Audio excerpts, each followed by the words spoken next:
First of all, I would like to thank Martha for continuously guiding me for the talk in peer-to-peer.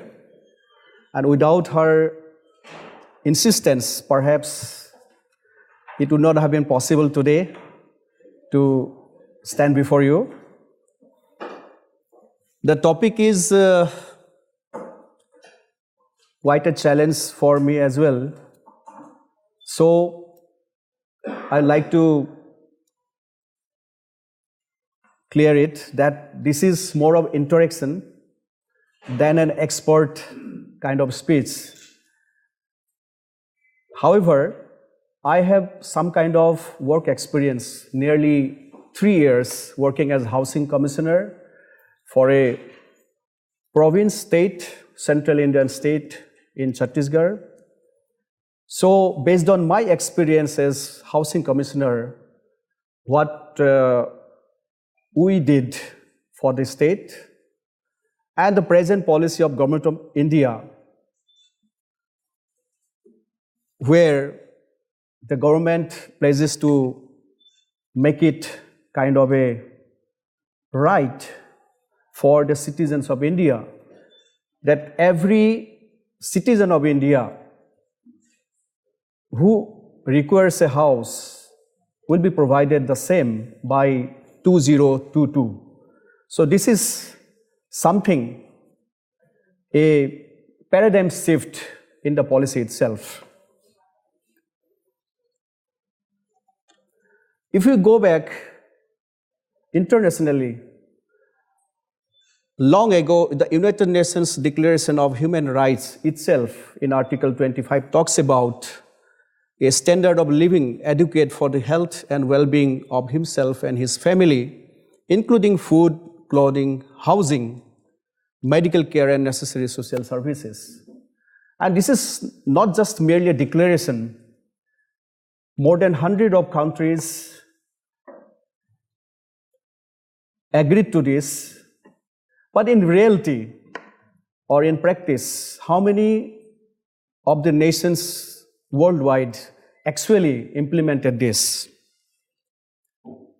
So before I go into housing for all in India, as we see today, so I would like to throw some of the points for deliberation.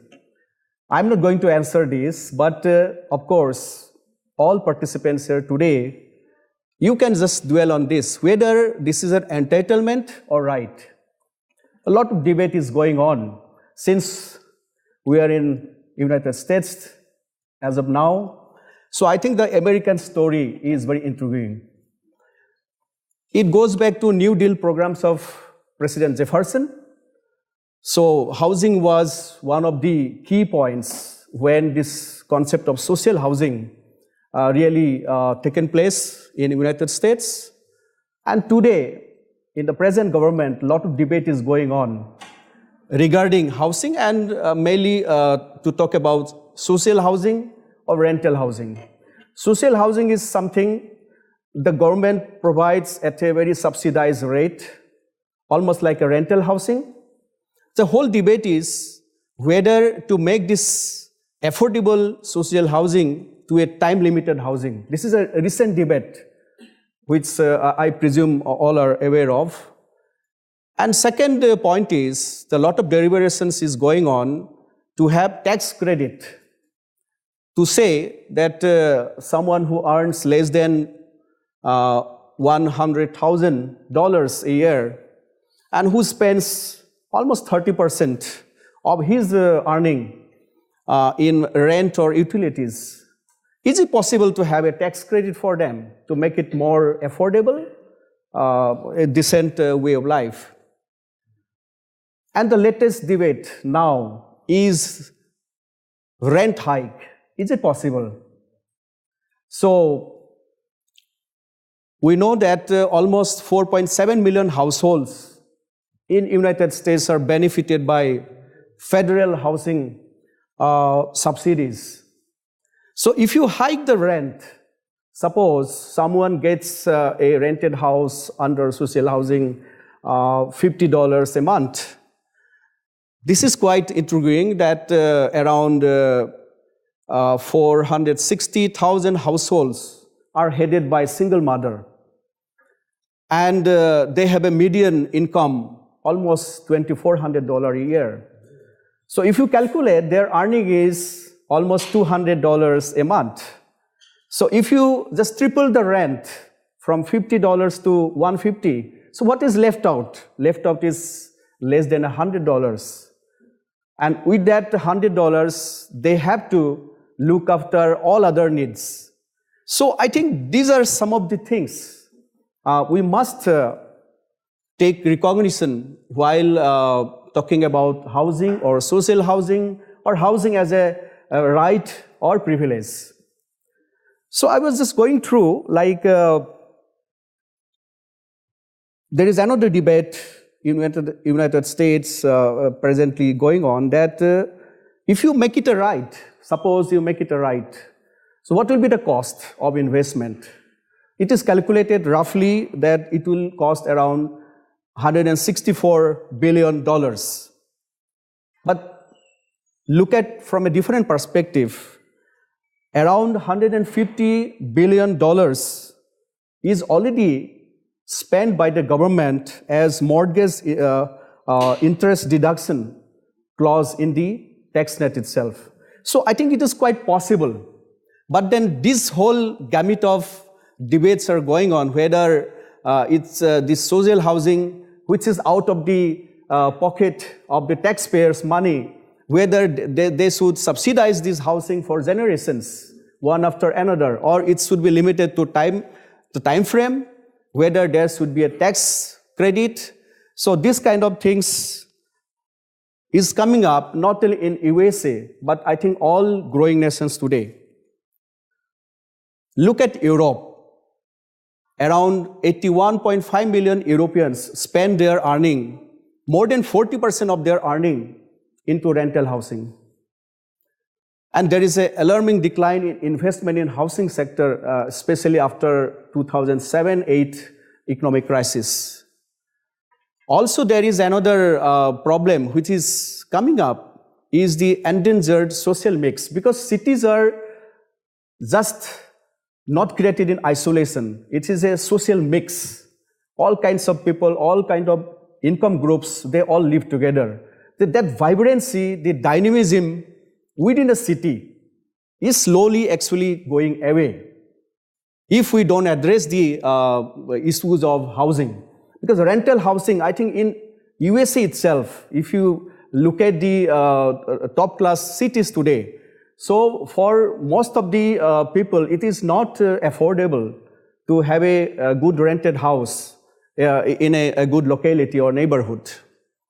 Cities are also under pressure. You see immigration, integration, demographic change, financing the growth in transport, health services. So a lot of plethora of things are actually seen in the housing sector. So the whole pertinent question is whether it is part of nation building. Because India is a nation of nationalities. We have different nationalities, ethnicities. I mean, so many diverse things are there in India. So is it like providing housing for all? Is it a part of nation building process? Today, when I'm talking to you, I'm a maybe second, third generation after independence. So how I connect myself with the nation building process? How my coming generation will connect themselves with the nation building process? I think this is something, the core philosophy of housing goes beyond that. Does it connect generations? So these are some of the questions I think we need to go deeper and deeper. And then I think the whole issue of housing can be understood from that perspective. And when we talk about one India, one Indian nation, or for that matter, every nation talks about a particular dream. So whether housing, providing shelter to its own citizens is part of that big dream. So that is the whole question.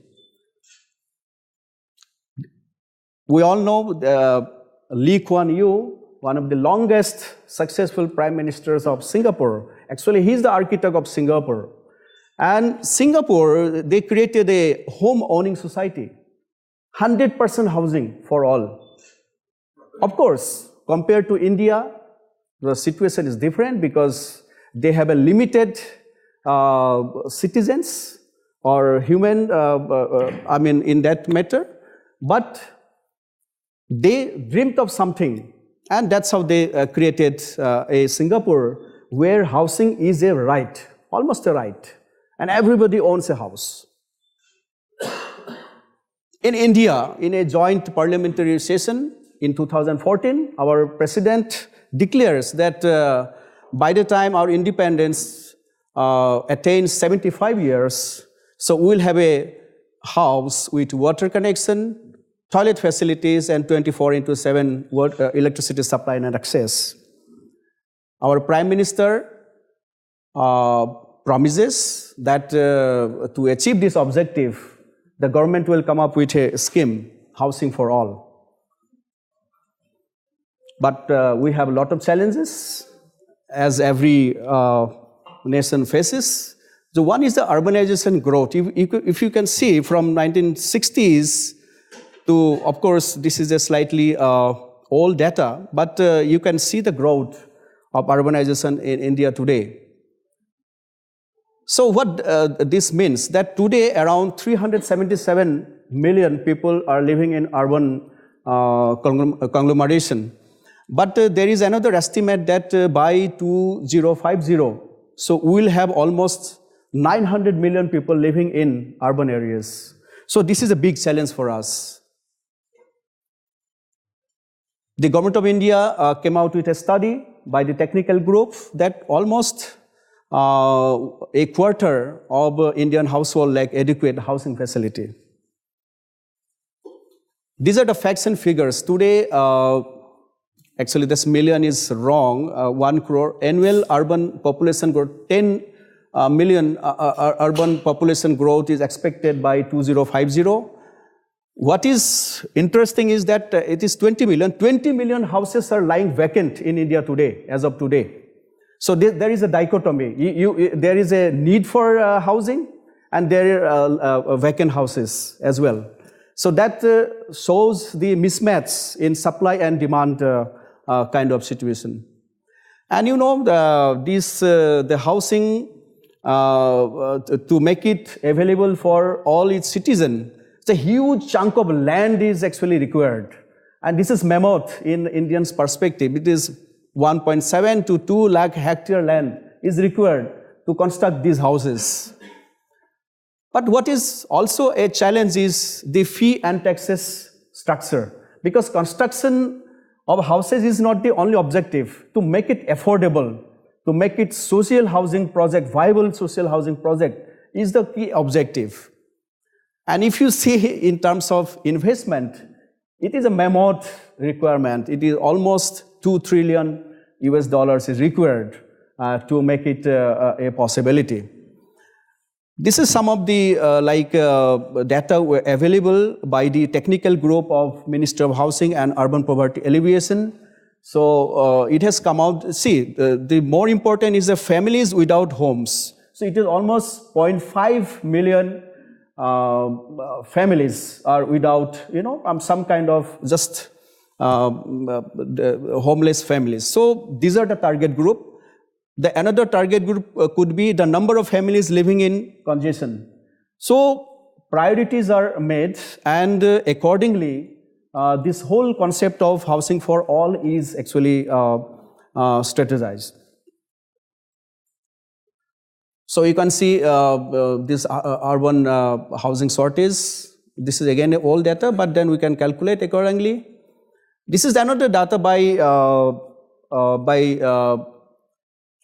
I think this is CPMG data. According to this, almost 100 million houses are required in India. The challenges are many, as I already talked about. Land, because there is a scarcity of land available for housing projects. Rigid urban planning processes. There are a lot of ambiguity. this lack of institutional clarity, complexity and coordination, because multiple stakeholders are here. Because Indian system works federal level, state level, then local government level. There has to be a kind of synergy among all the three levels to make it possible. Of course, we are also fighting kind of transparency, because it's a high stake. Actually, housing is a very high stake value so far as the market is concerned. So some of the points like rising construction cost is one, lack of skilled manpower to meet up the kind of requirement for a housing for all. So some of the things we have identified. And as already talked about, the direct and indirect taxes, almost see 35% is actually tax. It goes into tax. If you spend $100 for a house, so 35% actually goes for tax and so there is a need to ease out this kind of arbitrary taxation in different parts of India. Opportunity, it throws opportunities also, because the real estate sector is the second largest employment generator after agriculture and contributes almost 6% of India's GDP. Today, India's GDP is almost $3 trillion. So you can understand the kind of contribution it can do to our GDP. If you talk about backward or forward linkages, almost 250 ancillary industries are directly or indirectly linked to the housing sector. So it can boost up those industries as well. The sluggish GDP growth. Of course, India is now again in the rapid pace of growth today. But if we take up this housing for all projects, pan-India, so it will definitely make our growth faster. Large-scale urbanization already talked about, so these are when there are challenges as well as opportunities. This Pradhan Mantri Awas Yojana, we name it now Pradhan Mantri Awas Yojana in our, so this in a way, it is all-inclusive when we talk about urban India, because we have almost 4,000 plus statutory towns, cities, council, municipal councils. So they are all taken care of or covered under this Housing for All program. And if you see the phases, like 500 class 1 cities, so they have been bifurcated, like up to 2007, 2019, and 2022. So how they are going to be covered under this scheme.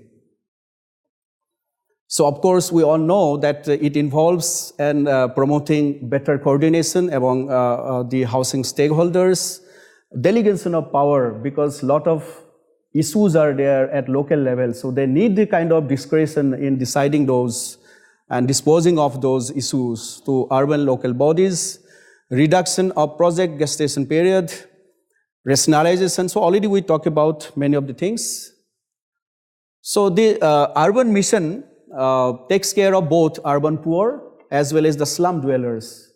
So India is yet to be a slum-free kind of a situation. But what I see is that the slums, we don't look at kind of a obstacle in our mission. So we are considering them to be a vibrant center of economic activity. So these slums are also taken care of in our scheme. So the scheme has 4 verticals. So one is in situ, because instead of removing the slums, so what we are going to do, that we are going to do in situ slum redevelopment. So there, the land where the slum is situated today, so that will work as a resource or as an equity for the whole program. Then of course we have the affordable housing, where the private sector will come in, because the government itself cannot construct this much of housing stock for the requirement. And there we have kind of different strategies to make it affordable.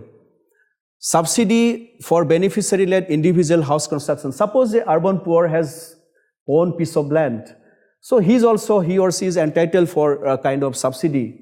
So that is where it is not a government land, but it is his or her own land, where government is going to make it a viable project for him or her. And the last is, of course, affordable housing through credit-linked subsidy. So there is a credit-linked subsidy possibility also in this scheme. So these are the four verticals. So I have already talked about like how we do the land, of course, like works like an equity. The private participant, the private player or the developer comes in. This already started. So this is what we have adopted for India. FSI, TDR or FAR. So they are also taken care of to attract the private investment or the private developer. So for example, like the transfer of development rights. So suppose in a zonal plan, there is a restriction.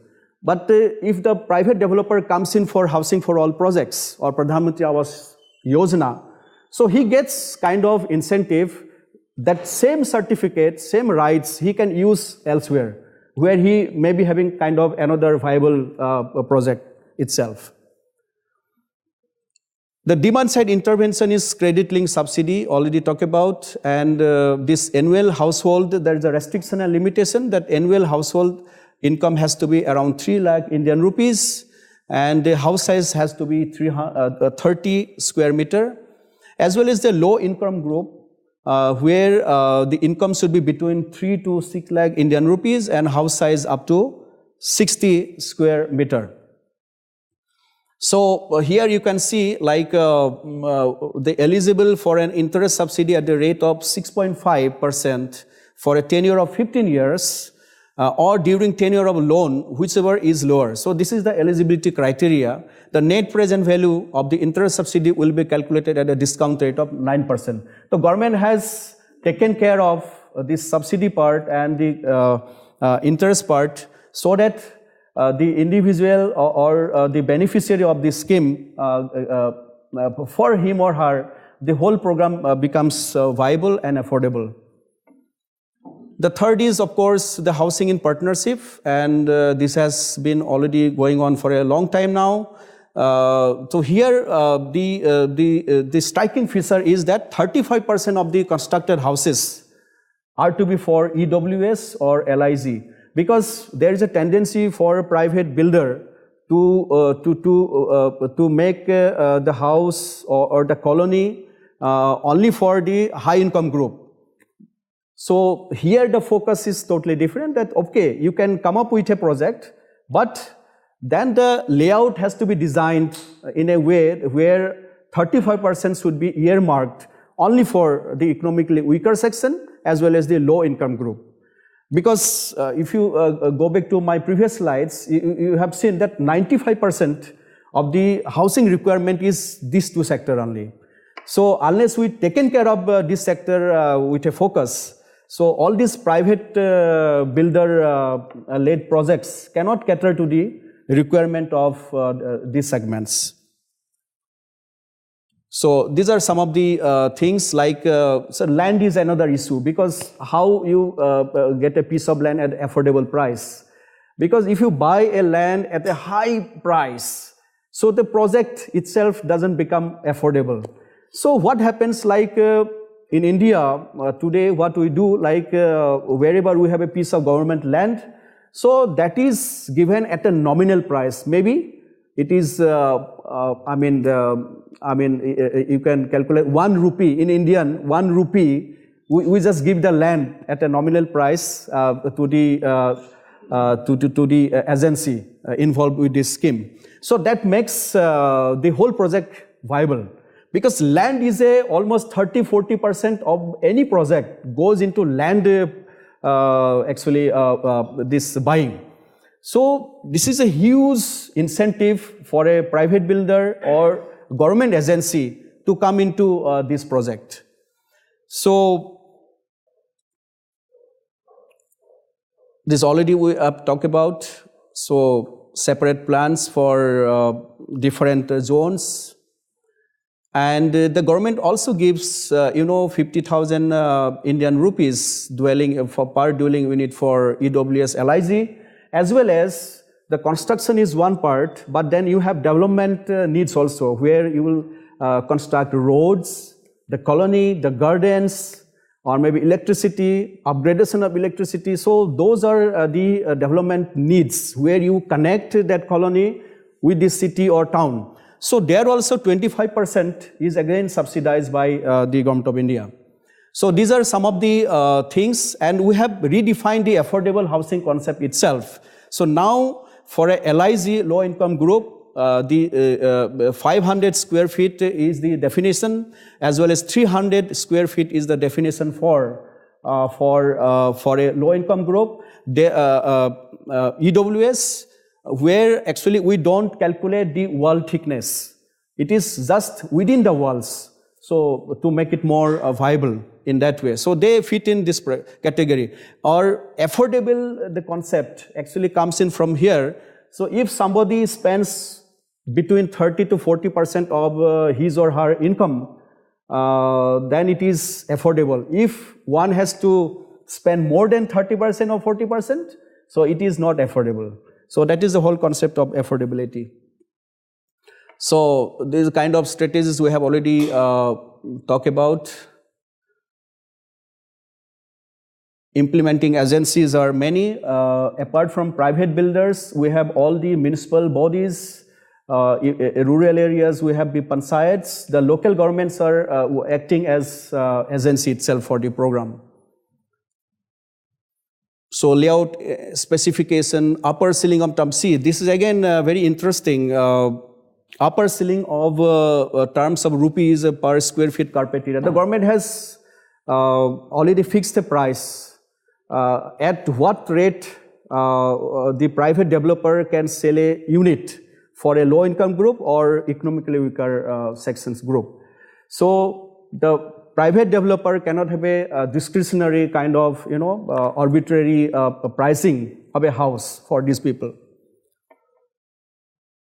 So understanding the process, this is the process it goes through from Government of India to state government to the different agencies, as well as kind of synergy with different stakeholders.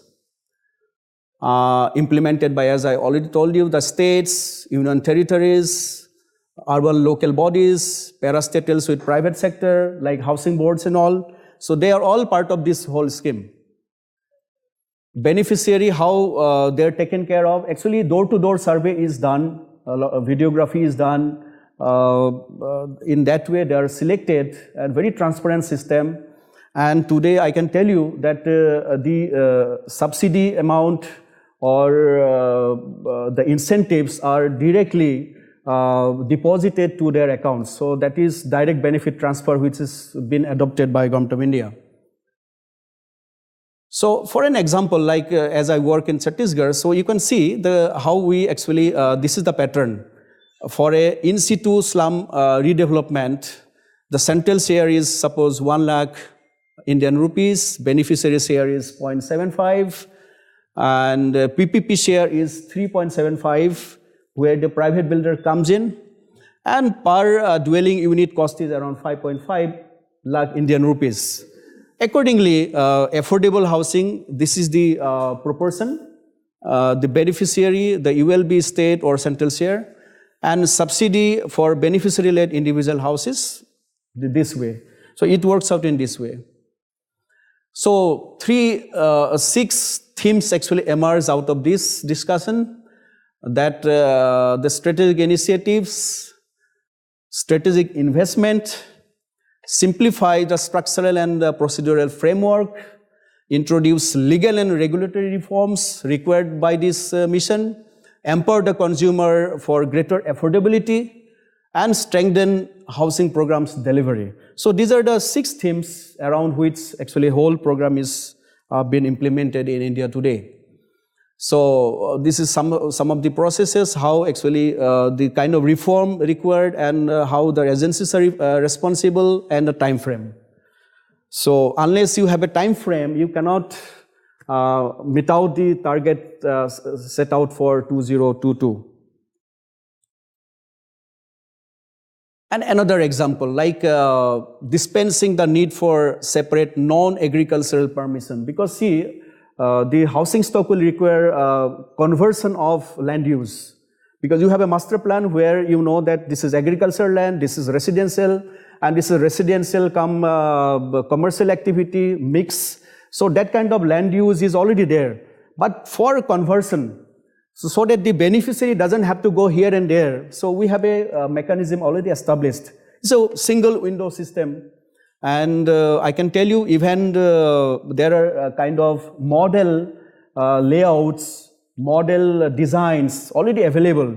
So that he or she cannot, I mean, many times they cannot afford to go to a architect to make, that kind of layout or design for the building. So we have model things are already there, so they can just pick up and accordingly, automatically they get the approval.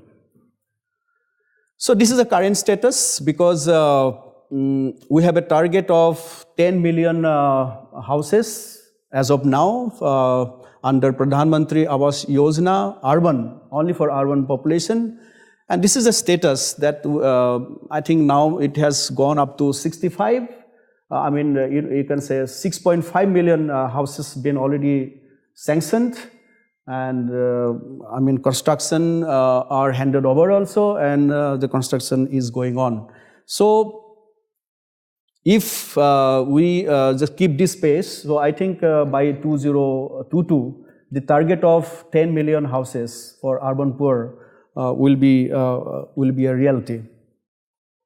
So this is what our Prime Minister talks about. It is just not merely a brick and mortar, it is about a better quality of life and dreams coming true. And see, these are some of the in situ houses. This is beneficiary-led houses where they have upgraded their houses. Again, I'm taken from Chhattisgarh because I could not get that kind of things. So again, built by Chhattisgarh Housing Board.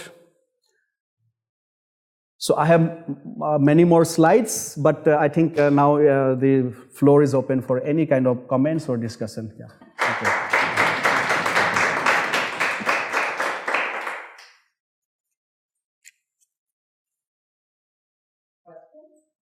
Yeah.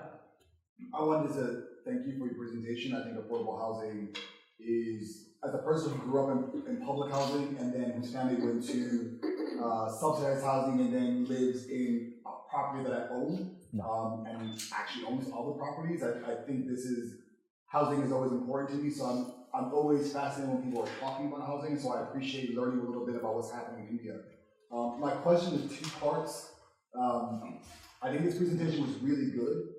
The question that I had that I don't think was answered is, and this is a constant obsession of mine, how has India thought through sustainable development as a kind of principle of how do you do housing? And so specifically, I mean, are houses going to be designed in ways that are both environmentally sustainable, economically sustainable, that addresses the kind of concerns from the environment? And then the second one is, how is that, both sustainable development and the housing plan, going to be impacted when you think about climate change? And so how is climate resiliency going to be a strategy that's going to be integrated? Because I guess what I'm offering is those two things should be a part of a housing strategy, because Correct. You will have a lot of impacts both from each of them. Correct. Thank you very much for I think this is quite interesting so far as the housing segment is concerned. And I think when India goes for this kind of a commitment, sustainable commitment, housing for all, through Pradhan Mantri Awas scheme, the first is the philosophy, as I a little bit talked about already, because a child who is born in a social housing, so that the child connects with the nation ultimately.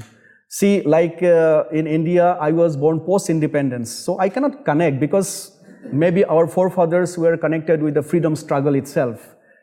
But in modern India, so how we connect ourselves, that is important. So when the government fulfills your dream, in these ways. So I think you connect yourself with the nation building process. So it is, of course, extremely important to be connected with the national building process. And the policymakers, while deciding or making a program, so I think at the backdrop, they always think about this. Apart from that, when we talk about housing for all, so we cannot just overlook the concerns for environment or climate change. So if you see, so the target is mammoth. So we are going for kind of both technologies, modern technology as well as indigenous technologies. If you see some of the in situ houses where we promote indigenous technologies, because every state or within the state itself, so there is a different kind of, stuff is available, material is available. So it is not that we are going to teach them or something, because for centuries they have been making houses. So it is nothing new to them. So maybe the tribal areas, the aboriginal tribes, so their requirement is different. So we cannot just instruct or impose kind of a design or anything, So they are the best person to judge or make a decision. How, taking advantage of indigenous technology, they make a kind of resilient house, or which is resilient to climate change as well as the other kind of challenges within the urbanization process. So I think this is taken care of. I did not mention actually some of the technologies today we are using is one is this prefab material, precast material, even monolithic. So while designing this thing or using the material, so we have taken care of this environment aspect as well. And we are promoting also the local indigenous know-how and technology. Thank you. Yeah. One of the slides speaks of the taxes which are to be rose as high as 35%. So that 35% is meant for only government-sponsored schemes, and the foundations are for everybody, even through private. Yeah, I think that is for everybody. I can just go back, maybe. Even those who seek these accommodations. Yeah. Even from the government. See, this is basically like a hidden cost. Hidden cost, yes. It is a hidden cost. See, the developer agreement stamp duty. Let us just see the breakup. Developer agreement stamp duty. Everybody pays. Sometimes it goes double, because the developer, when he constructs the houses, he plans his. So you pay tax, then again while registering in your name, okay, then again you pay these taxes. Property, registration, value-added tax, service tax, VAT on contractor, okay, other levies such as service tax, excise and custom duty. So this is just a kind of representation, but there is lot of hidden things actually you end up actually giving. So under this scheme, so these have been streamlined now. I think there's a huge reduction, like all state or urban local bodies. So they have understood that to make it affordable, especially for a low income group or economically weaker sections. So we need to work on this, because they also goes through the same process. For a weaker section like me, 35% loading of taxes. Yeah. I can't afford it. Yeah. And I did not tell you, I have heard, like since I was housing commissioner for some time, so I know that the developers' story is different. They say that in order to come up with a colony, they have to go more than 50 places, to get different kind of sanctions. Like for land diversion, you go to, revenue department, for taxes and different departments. So for commercial purpose, you go somewhere else, you go to architect, you go to town and country planning. So many things are actually there. But this scheme, the beauty of this scheme is that everything is taken care of in one roof. so that fast disposal is possible. Unless we do a kind of rapid way of doing things, so it is not possible. The kind of target we have, it is not possible. So those things are taken care of in this scheme. That one roof has to be my house. Yeah, yeah, yeah, yeah. True. Thank you. What is the government doing about the unoccupied houses? Those lying vacant. I think in the process, it will definitely see. This is again very intriguing. Actually, what happens? Like salaried people like you and me. I'm a government official, so I occupy a government house. But what I do, I buy a house, and what I do, I put it on rent something. If sometimes I get I mean somebody to occupy, or sometimes I don't. But India, this is a huge problem. Those who have money, so they go for 1, 2, kind of investment. So what happens? Incidentally, sometimes they are lying vacant, and they are not used by anyone. So it is just a simply kind of investment. So here, like now, there is a thought in government itself that to get a benefit out of this kind of government subsidized scheme, so you have to declare first, number one, and there is a database also where you cannot take more than once, because there are possibility that people might get more than one kind of benefit out of this kind of schemes. So those things are taken care of, and of course there is a mismatch, supply and demand.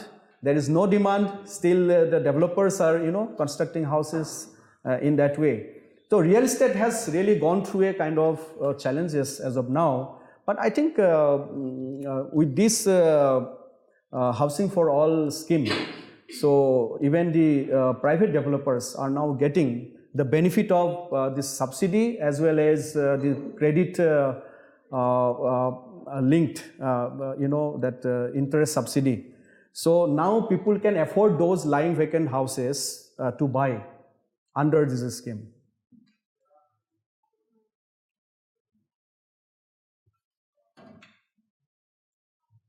Any other questions, thoughts, comments? Good discussion.